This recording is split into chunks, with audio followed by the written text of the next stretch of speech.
Welcome back to H3 Weapon Deep Dive. We've done it. We are finally here to the assault rifle category. Yeah, only took a couple years. Home SMG rifle, assault rifle AK-101. Yes, we are still on the old item spawner. Not there yet. AK-101, we've got an AK to start us off, so that's pretty cool. And it's strange because it's chambered in 5.56x45 NATO. What? What? Yes, this is an AK chambered in 5.56, and it has its own magazine. You only get one, and it doesn't work with anything else, and you can't use Stanag mags in it, so you better like it. What do we got? Also, we've got dovetail mounting spot. Yay, so you can get all the cool Russian optics for it, and not a lot of rails on it. I don't think there's any rails on it. Oh well, but it's an oddball, but it's an AK, and we're starting it off right. So here we go. Let's check it out. Let's check out the controls. What do we got here? Typical AK controls, if that helps at all. Left on the trackpad is our selector switch. Starts in safe, goes to full auto, and then goes to semi, like so. Here's our bolt. Grab it on the right-hand side. There we go. Let go. There is no bolt hold open on the trackpad, so holding right does not hold the bolt open.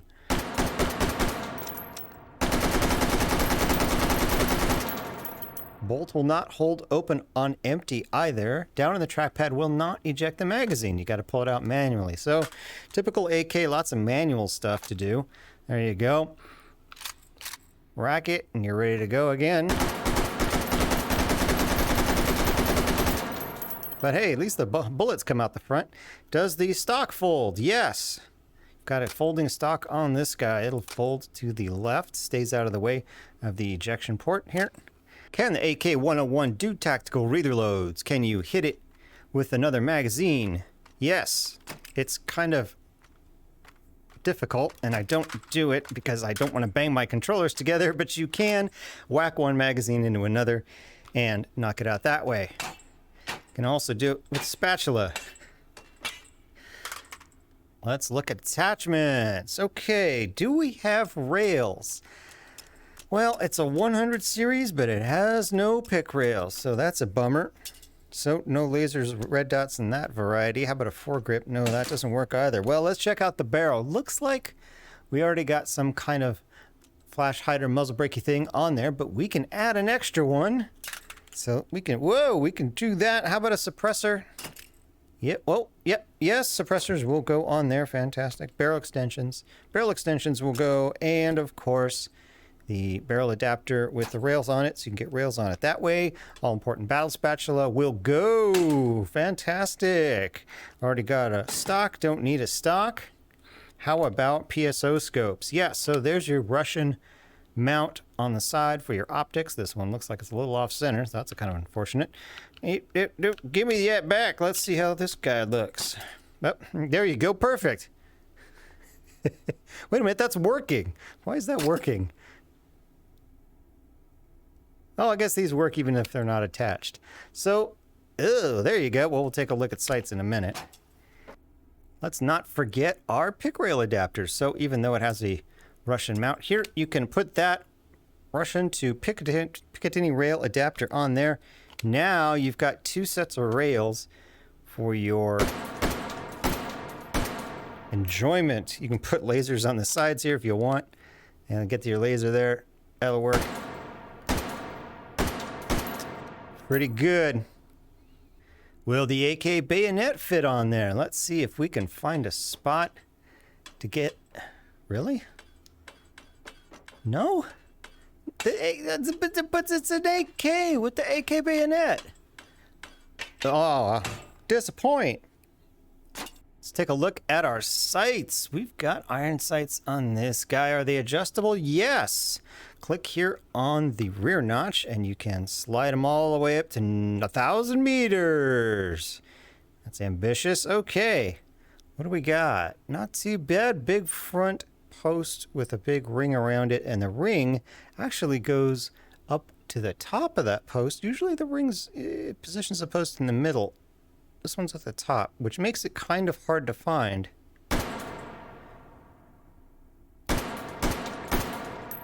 Yeah, not a big fan. Because I'm barely looking at the top of this. I'd much rather have this end up right in the middle somewhere, if that makes any sense. Anyway, I guess it works, but let's see what we can put on the attachment rail there. All right. Oh, God. You got to kind of fake this up. I'm kind of pulling this up like this and looking like down into this red dot so that I can look. So I can look over it. If I look kind of where I would on the irons, yeah, it completely blocks the iron. So that's icky poo.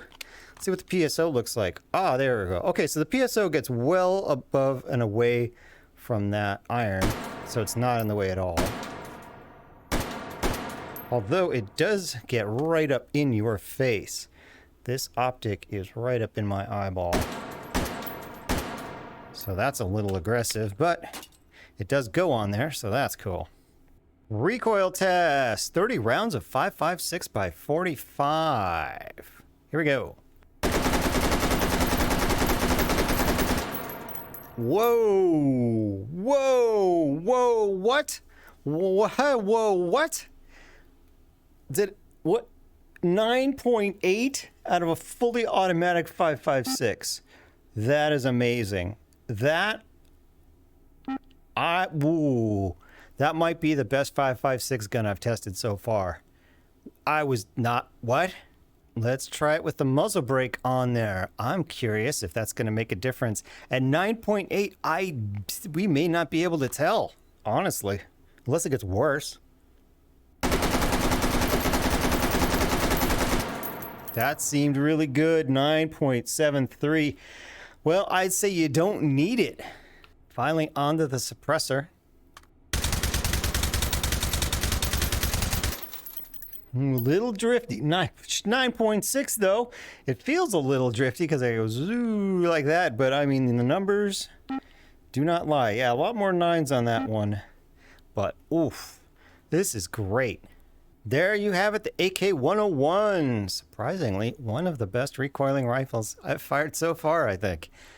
Too bad it only has a 30 round mag. Oh well. Till next time, I will see you.